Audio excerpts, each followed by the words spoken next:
ગોંડલમાં જાઓ, ગોંડલમાં ક્યાંય ફરતી હોવ અને કોઈએ મારી સાથે ફોટો પાડીને કંઈ મૂક્યો હોય ને તો એને બંગલે બોલાવીને ધમકાવવામાં આવે છે. રાજકુમાર જાટ હત્યા કેસની અંદર એણે કેટલા ખેલ ખેલા છે.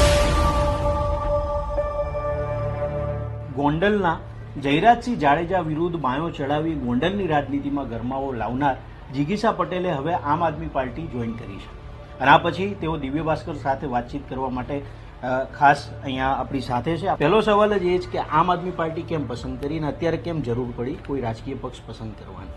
ભારતીય જનતા પાર્ટીની જે નીતિ છે એની સાથે હું જિંદગીમાં ક્યારેય સહમત ન થાઉં. બીજું કે કોંગ્રેસની નીતિ કેવી છે હું તમને કહું.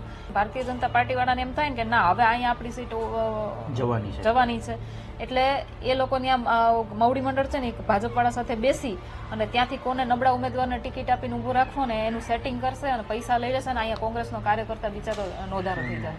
જ્યારે પાર્ટીનો જ સપોર્ટ ન હોય તો તમે ક્રાંતિ ના લાવી શકો, તમે પરિવર્તન ના લાવી શકો.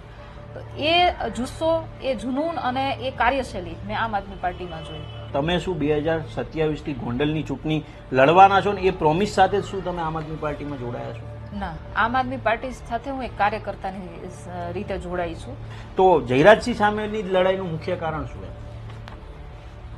જયરાજસિંહ હોય કે અનિરુદ્ધસિંહ હોય, હું બધા જ ગુંડા તત્વોની સામે લડું છું. મેં ક્યારેય પણ એમ નથી કીધું કે મને આનાથી વાંધો છે ને આનાથી નથી. બરાબર. તો આગામી સમયમાં એવું બની શકે ગોંડલમાં એક મોટી મીટિંગ થશે ને કેજરીવાલ ખુદ એ પણ જયરાજસિંહ સામે પ્રહારો કરશે, આવું કોઈ આયોજન? હા, બની શકે. હવે ખોડલધામ જાણે રાજકીય અખાડો બની ગયું એવું તમને નથી લાગતો? હાલ ખોડલધામને કેવી રીતના જોવો છો? નરેશભાઈ પટેલ જે છે એ સંસ્થાનો અને સંગઠનનો ખોટી રીતે ઉપયોગ કરે છે. હું બહુ પહેલાથી કહેતી આવી.